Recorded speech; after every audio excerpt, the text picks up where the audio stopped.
Bonsoir à toutes et à tous, nous sommes le mercredi 28 février, soyez les bienvenus sur Monaco Info. Voici les titres qui seront développés. Nous retournerons en Mauritanie pour faire le point sur l'aide apportée dans ce pays par la principauté en termes de sécurité civile. À l'heure où l'humanité est ultra connectée, les tablettes pour les jeunes sont-elles dangereuses ou au contraire est-ce une opportunité de s'ouvrir sur le monde? Nous recevrons dans quelques instants pour répondre à cette question le directeur de recherche en neurosciences à l'INSERM. À New York, Alexandra Pani a suivi des élèves du lycée Albert Ier qui ont effectué un voyage pédagogique d'une semaine dans la Grosse Pomme. À l'occasion de la Journée de la Femme, le 8 mars prochain, le club Sœurs Optimistes prépare une pièce de théâtre interactive sur le thème de l'égalité homme-femme avec pour titre « Rhabille-toi ».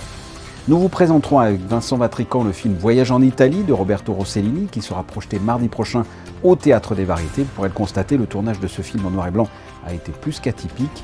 Et enfin, Crescinda Tomel est allée dans le magasin Biocop du côté du marché de la Condamine pour sa rubrique « Ceux qui font Monaco ».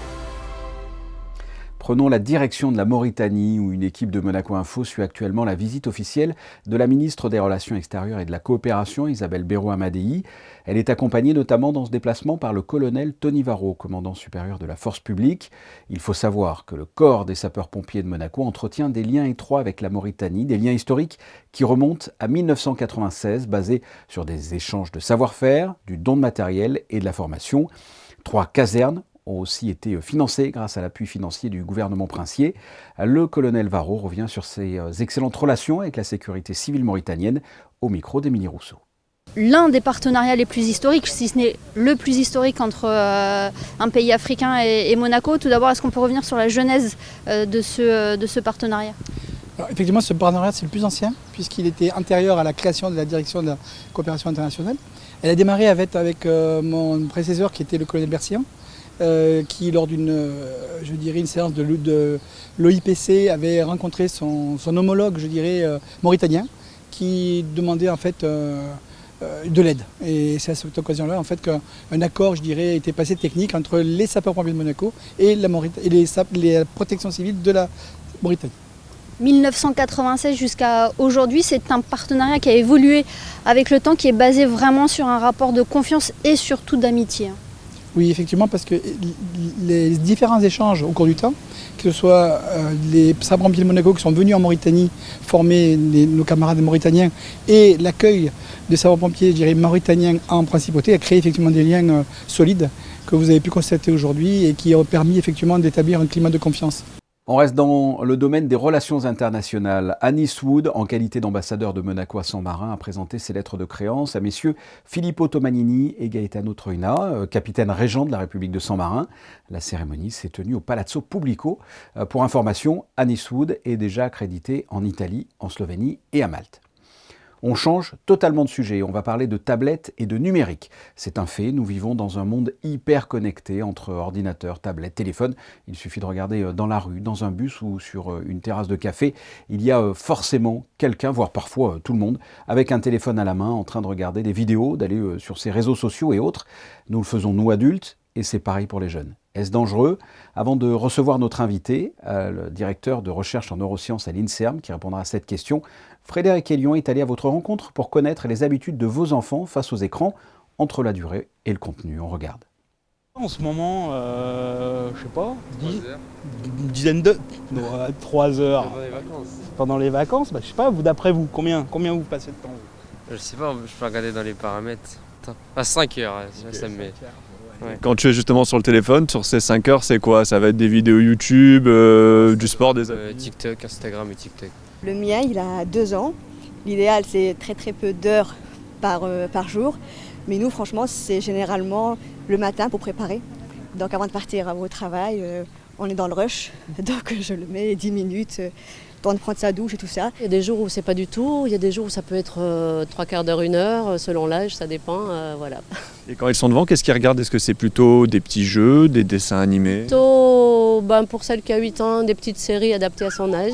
Ils ont des petits jeux et un peu des vidéos aussi, mais bon, on fait attention à ce qu'ils regardent. Ouais. En moyenne, vous direz que c'est combien par jour? Vous avez une petite estimation? Combien d'heures? 2 heures.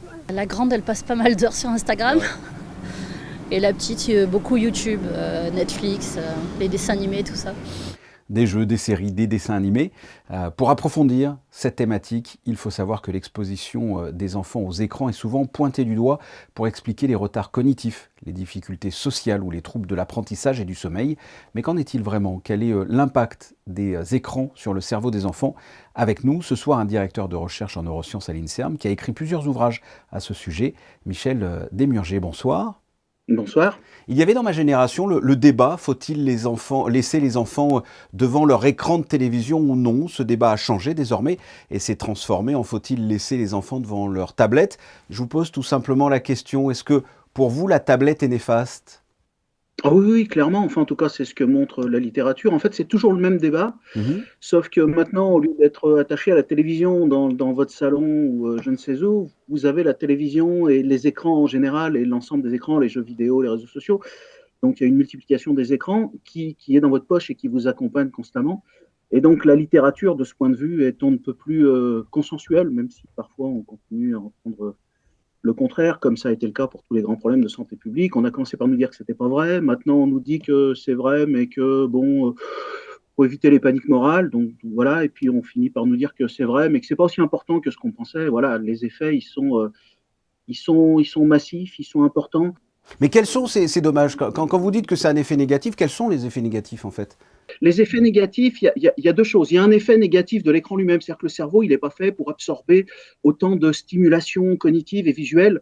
Donc, les études montrent que quand l'enfant est exposé, juste les écrans est exposé au bruit, aux images, ça a des effets, y compris pour des temps courts, parce que le cerveau de l'enfant, il est en pleine plasticité, il est vraiment en plein développement sur le jeune enfant, par exemple, et donc ça a des effets sur sa structuration cérébrale. Donc, il y a l'écran lui-même, la surstimulation sensorielle qui est négative, et puis il y a aussi et surtout le fait que ça prend un temps colossal sur d'autres activités qui, pour le coup, sont bien plus structurantes pour le cerveau. Ça prend énormément de temps sur les interactions intrafamiliales qui sont nécessaires au développement du langage, par exemple. Ça prend du temps sur la lecture, ça prend du temps sur les activités physiques. Ça a des effets sur la concentration parce que ça déstructure la concentration. Donc, en fait, quand on regarde au bout du compte l'ensemble des effets, ça a des effets sur le développement du langage, sur la concentration, sur aussi la santé mentale, si j'ose dire, à travers notamment les effets que ça a sur le sommeil. C'est des effets très destructeurs sur le sommeil. Et au bout du compte, les effets sont majeurs sur la réussite scolaire.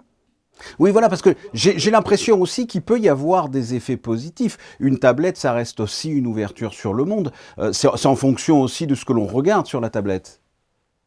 Ah oui, oui, évidemment. Alors ça c'est le truc. Personne ne discute ça. Je veux dire, personne n'est suffisamment stupide pour discuter le fait que les écrans peuvent avoir des impacts positifs et des usages positifs. Le problème, c'est pas qu'est-ce que les enfants et les ados pourraient faire avec les écrans qui pourraient structurer et aider leur développement. La vraie question, c'est qu'est-ce qu'ils en font. Et toutes les études, alors là, pour le coup, toutes les études montrent que quand vous leur mettez ces outils entre les mains, non, ils ne les utilisent pas pour ce que ça pourrait avoir positif, encore une fois, ce que personne ne nie, mais ils les utilisent surtout, essentiellement et quasi exclusivement pour les activités dont il a été démontré qu'elles sont, pour le coup, hautement délétères, c'est-à-dire regarder la télévision, des films, des séries, jouer à des jeux vidéo, et puis passer du temps sur les réseaux sociaux. Les réseaux sociaux, c'est un bon exemple, c'est-à-dire que vous pouvez avoir un usage éventuellement positif, créer un groupe classe et tout, mais c'est des choses qui sont tellement marginales que l'impact de ces usages-là, il est quasi nul et les impacts sont liés effectivement à ce qu'ils font et pour le coup, ce qu'ils font, c'est pas ce qu'on voudrait qu'ils fassent. Dernière question, quel conseil vous pourriez donner aux téléspectateurs, aux parents qui vous regardent concernant ces tablettes, on les jette, un peu de tablettes ou pas du tout, sous certaines conditions. Quel conseil vous pourriez donner ? Mon premier conseil, c'est méfiez-vous des baratins lobbyistes et des gens qui vous expliquent que ça rend les gamins terriblement intelligents, parce que c'est souvent des gens qui vous disent ça, mais qui protègent leurs gosses. Voilà, jusqu'à 6 ans, l'idéal, c'est 0, parce que plus l'enfant les utilise et plus après il va devenir un utilisateur important, on forme les habitudes, et puis jusqu'à 6 ans, le cerveau est vraiment, vraiment particulièrement vulnérable. Donc jusqu'à 6 ans, l'idéal, c'est 0. Je ne connais aucune étude, en règle générale, qui montre qu'être privé d'écran récréatif, encore une fois, être privé de Netflix, de GTA et d'Instagram, ça n'a absolument aucun impact négatif, quel que soit l'âge, et particulièrement chez les petits. Donc jusqu'à 6 ans, l'idéal, c'est 0. Après, le moins, le mieux, en fait, avec des effets qui deviennent négatifs sur la réussite scolaire. La réussite scolaire, ça ne dit pas tout d'un enfant, mais ça mesure son développement intellectuel, son développement émotionnel, social, ça mesure plein de choses. une anecdote pour finir, si je peux, mais juste une anecdote. J'ai des étudiants qui sont plutôt pas mal sortis ici, qui ont fait de grandes écoles, et tous, ils me disent la même chose, c'est-à-dire, avec mes parents, c'était très tendu à l'adolescence. C'était compliqué, on s'engueulait, je voulais jouer. Et de façon unanime, j'ai jamais vu un gamin qui ne me dise pas « Qu'est-ce que je suis content que mes parents, ils aient tenu ?» Et peut-être que les tensions de maintenant, c'est effectivement aussi des promesses pour l'avenir. Et les gamins, ce qu'on les frustre, la frustration, c'est important, qui sont maintenant en termes de frustration, c'est des choses pour lesquelles ils vous remercieront plus tard. Oui. Michel Lémurger, je le rappelle, vous êtes directeur de recherche en neurosciences à l'INSERM et votre dernier livre s'intitule « Faites-les lire pour en finir ». Merci d'avoir répondu à mes questions. Merci à vous. Nous sommes en pleine période de vacances scolaires. Et bien juste avant, 44 élèves du lycée Albert Ier ont eu la chance de découvrir avec certains de leurs professeurs New York. On retrouve Alexandra Pani sur place qui a passé la semaine à leur côté. Bonsoir Alexandra. Bonsoir à vous. Oui, une belle escapade pour eux. Ce voyage scolaire avait pour thème le 35e anniversaire de la Convention relative aux droits de l'enfant. Visite historique, culturelle et un peu de shopping tout de même pour revenir avec des souvenirs pour leurs proches. Je vous propose de regarder le résumé de cette semaine riche pour ces adolescents monégasques. Accueillis par un décor digne de film, c'est sous la neige que les lycéens ont pu faire leur premier pas dans la grosse pomme. Bien protégés, avec leurs gants et bonnets, ils auront parcouru quelques centaines de kilomètres pendant cette semaine new-yorkaise. Un programme riche concocté par leurs professeurs pour leur permettre de récupérer un maximum de bénéfices de ce voyage scolaire, organisé par le corps enseignant depuis un an et rendu possible grâce à des sponsors. Le projet est né maintenant au printemps dernier, avec l'envie, avec mon collègue d'art plastique, de travailler ensemble, évidemment pour un intérêt pédagogique évident, culturel, artistique, linguistique, les attentes de nos programmes, des spécialités pour le programme du baccalauréat, et puis l'expérience humaine. Ça, c'est le plus important pour notre projet. Une aventure humaine riche en découvertes. Les élèves ont pu ainsi visiter pendant leur séjour les attractions incontournables de New York. Alors, on a fait plein de choses très intéressantes. Déjà, le premier jour, on est allé voir la Statue de la Liberté avec Ellis Island. C'était vachement bien, je ne l'avais jamais fait et c'était une très belle expérience de le voir d'aussi près et d'être juste en dessous. Un peu d'histoire à Philadelphie avec la visite de l'Independence Hall où la déclaration d'indépendance des États-Unis et la Constitution américaine ont été adoptées par les pères fondateurs. Mais aussi moment émouvant au mémorial du 11 septembre au World Trade Center, impressionné par les bassins d'eau représentant les anciennes tours jumelles. Ou encore la surprise des élèves en découvrant l'étendue de Central Park. L'on pourrait y installer 2 fois la principauté de Monaco. Ce voyage, c'était aussi l'occasion d'appréhender un autre mode de vie et de culture. On voit un peu la différence de culture, surtout que les Américains, je trouve, sont un peu plus, à l'aise et sont surtout très accueillants, très avenants. Du coup, c'est quand même agréable, je trouve. Quand même, ils sont très gentils en général. Et si le but avant tout était de passer un moment agréable de découverte et de cohésion, les professeurs avaient tout de même donné une mission aux élèves avec un devoir à rendre, mais version 2.0. Plutôt que de les embêter maintenant avec des papiers, on s'adapte aux nouvelles technologies et aux nouvelles façons de fonctionner de nos jeunes. Donc ils avaient tous un vlog à réaliser, la partie des anglicistes en anglais et la partie des artistes en français. Mais chacun, donc, dans son coin, faisait ce petit film qu'on leur demande de créer sur leur séjour d'une quinzaine de minutes. Cette sculpture, elle est comme une cale par rapport à cette architecture que vous avez pu le voir. Elle ressemble à un jeu que tout le monde connaît. Voilà. L'un des grands axes de ce séjour résidait dans la découverte in situ du programme scolaire. La visite de musée était donc une étape primordiale. Musée d'art de Philadelphie, MoMA, Guggenheim et bien entendu le Met Metropolitan Museum. L'objectif n'est pas de faire une visite guidée. Ils ont déjà eu 6 mois de cours depuis le mois de septembre en terminale. Donc ils ont déjà tous les outils pour pouvoir se confronter à tout type d'œuvres. Qu'est-ce qu'on avait dit par rapport à Léonard de Vinci, qui est différent avec Patinir? C'est pas flou. Il n'y a pas le sous-mato, ça reste très net. C'est pour ça qu'on peut voir des petits détails là, vous voyez. Ils ont pu en plus se confronter à une œuvre de Patinir qui est au programme du baccalauréat, dont ils vont passer l'examen au mois de juin. Et donc pour nous, c'est exceptionnel de voir l'œuvre envouée, de voir la matérialité de l'œuvre, de pouvoir se projeter dedans. Et ça, c'était vraiment exceptionnel.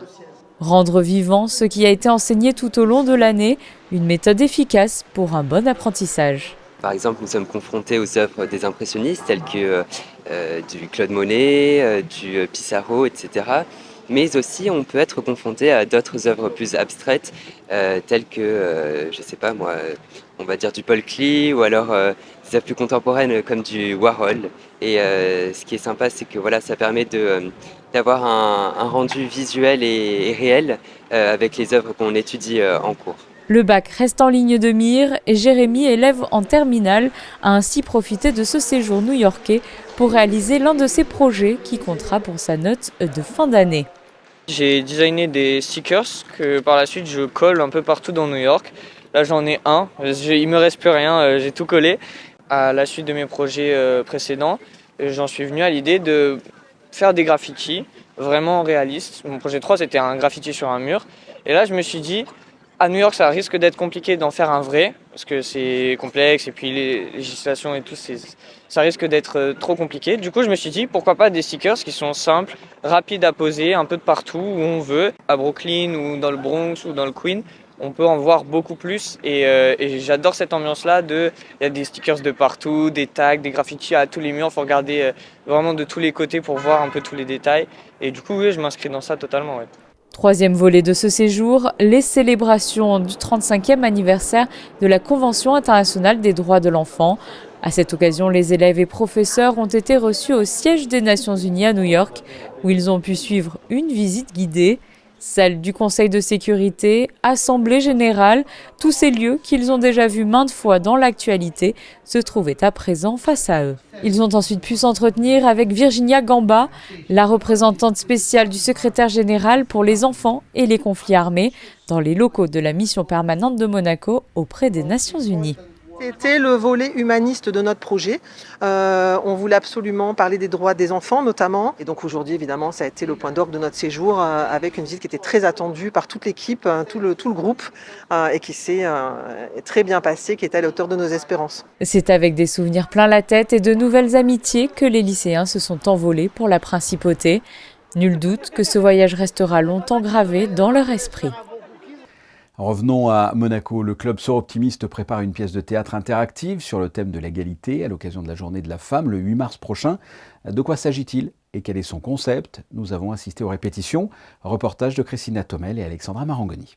Bah ça va, une femme qui sort avec une jupe courte et des talons, excuse-moi. Et alors, je fais ce que je veux, je m'habille comme je veux. Un théâtre-forum interactif sur l'égalité homme-femme qui met en scène un couple dans différentes situations, comme les tâches quotidiennes, la répartition des corvées, l'éducation des enfants ou encore la liberté de la femme. C'est une femme qui rentre du travail avec ses courses. Et son mari donc, est déjà à la maison et elle lui propose d'aller donc, à la réunion des parents professeurs. et donc celui-ci a évidemment oublié et puis il lui fait des remarques sur sa façon de s'habiller. Et pour moi c'est important parce qu'effectivement nous sommes plus au Moyen-Âge. Les femmes ont cette liberté de pouvoir s'habiller comme elles le souhaitent. Et effectivement elle reçoit des réflexions et des remarques. Il y a toujours un oppresseur et un opprimé. Voilà, c'est ce qui est défini. Hein. Et pourquoi forum? C'est parce que le forum était à Rome, par exemple, dans l'Antiquité, l'endroit où les gens se réunissaient pour discuter des problèmes de la ville. Qu'on va inviter le public à aider l'opprimé à résoudre le conflit. Voilà. Et ce qui est intéressant dans le théâtre forum, c'est que ça n'est pas uniquement des gens qui parlent entre eux, c'est que les spectateurs deviennent acteurs et peuvent venir tester leurs solutions face aux comédiens. Et le théâtre forum est un théâtre qui est spontané et auquel on peut participer. Donc on a trouvé que c'était intéressant dans cette journée de faire participer la population de Monaco à cet événement. Un événement qui se tiendra donc de 10h à 11h30 à l'espace Léo Ferré le 8 mars prochain. L'entrée sera libre et gratuite. Du théâtre, on passe au cinéma avec la projection du film en noir et blanc, Un voyage en Italie, le mardi 5 mars au Théâtre des Variétés. Nous recevons pour en parler le directeur de l'Institut audiovisuel, Vincent Vatrican. Vincent Vatrican, bonsoir. Bonsoir Fabien. Aujourd'hui, on parle d'un film en noir et blanc de 1953, un film de Roberto Rossellini, Voyage en Italie. C'est un beau film. C'est un film capital dans l'histoire du cinéma, je dirais. À ce point ? À ce point. Racontez-moi pourquoi. Parce que c'est un moment où on sent clairement que le cinéma bascule dans ce qu'on a appelé à l'époque, et peut-être encore aujourd'hui, la modernité, c'est-à-dire un film qui semble tout simple, d'apparence quelconque, et en fait il arrive à emporter sur son passage des thèmes fondamentaux. C'est un film qui nous parle parce c'est une histoire d'amour. C'est une histoire. C'est la dernière chance pour un couple. Voilà. C'est le dernier voyage, la dernière chance. Et pour expliquer pourquoi c'est un film moderne, c'est que sans en donner l'impression, c'est un film qui vise à nous montrer la grâce. Voilà. Par le biais, en effet, de l'histoire d'un couple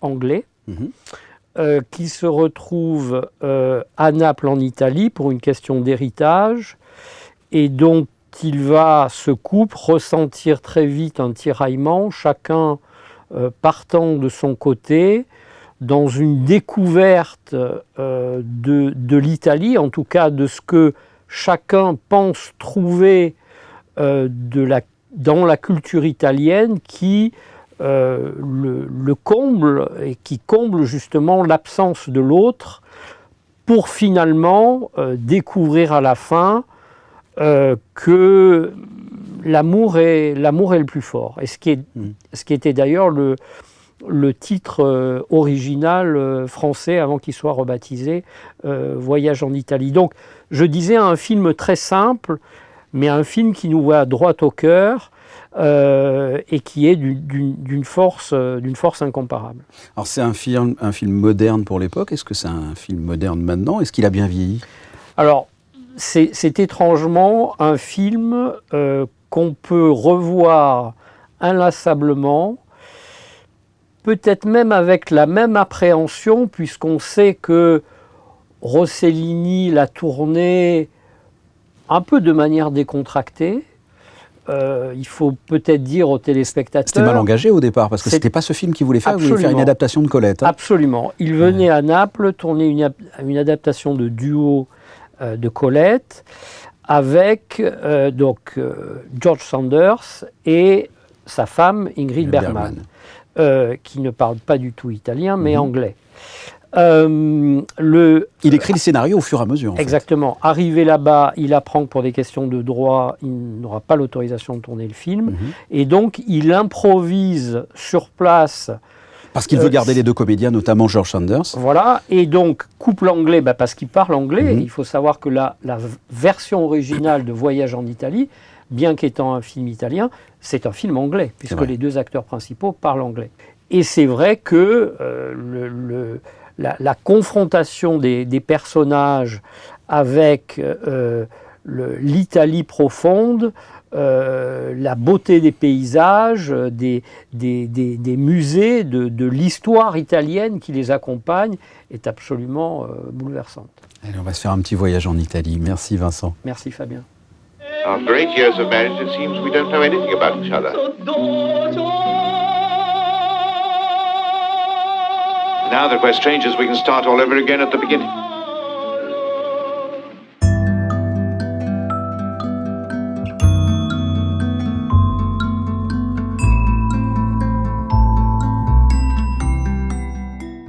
Voyage en Italie, le mardi 5 mars, 20h, au Théâtre des Variétés. Consommer bio, c'est possible en Principauté. Christine Datomel nous emmène découvrir une enseigne qui tente depuis des années de favoriser le bien manger. Nous nous rendons chez Biocop, où Christinda nous attend. Bonsoir. Oui, aujourd'hui nous nous retrouvons devant une enseigne qui vient de souffler sa 20e bougie. Le magasin Biocop a été un des premiers à ouvrir en Principauté et à faire du bio. Alors ici, vous allez le voir, l'art de bien manger est au rendez-vous.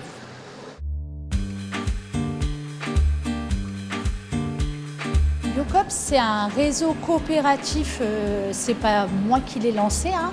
C'est un réseau au départ de consommateurs qui voulaient manger mieux et de meilleure qualité. Et donc c'est venu d'une fédération au départ de consommateurs. Et puis après, quelques agriculteurs sont venus se joindre à ce groupe. Et puis de petit à petit, d'un hangar tout simple vers Avignon, on va dire, ça a grossi jusqu'à aujourd'hui à avoir plus de 180 magasins en France. Ils ont une éthique qui est intéressante. Il y a une recherche qualité qui est essentielle pour moi, une traçabilité, un respect envers les personnes qui produisent, parce qu'on a des producteurs certes de fruits et légumes, c'est ce que 90% de la population va connaître, mais aussi ça va être des céréaliers, des producteurs de lait, c'est toute une chaîne et c'est vraiment quelque chose de, on va dire, d'éthique et puis le bien manger, de la bonne qualité et aussi un respect du travail fourni et donc tout le monde est rémunéré à sa juste valeur. Et ça, c'est super important.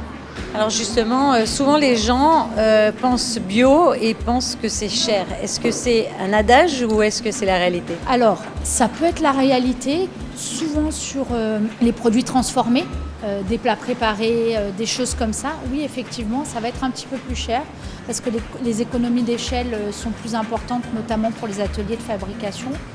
Pour autant, pour les fruits et légumes, pour les céréales, ces choses comme ça, c'est pas une réalité.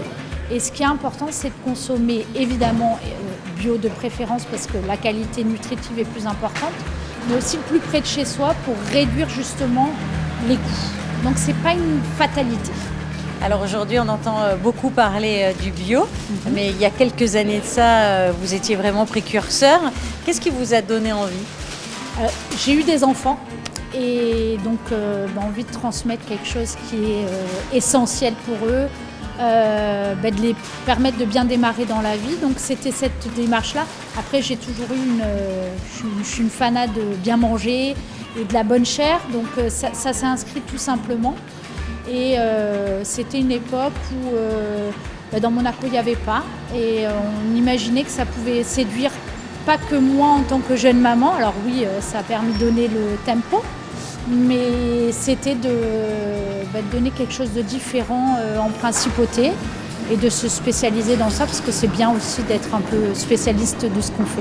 Alors, nos produits sont essentiellement français, je parle surtout pour les fruits et légumes, mais même pour les produits transformés qui sont les farines, on travaille avec des meuniers, des choses comme ça, et essentiellement en France. Alors évidemment, il y a un petit peu d'import, hein, et pour la banane, on va bien sûr avoir de l'import, mais on ne va pas le faire n'importe comment. Donc on va le faire en bateau et pas en avion par exemple.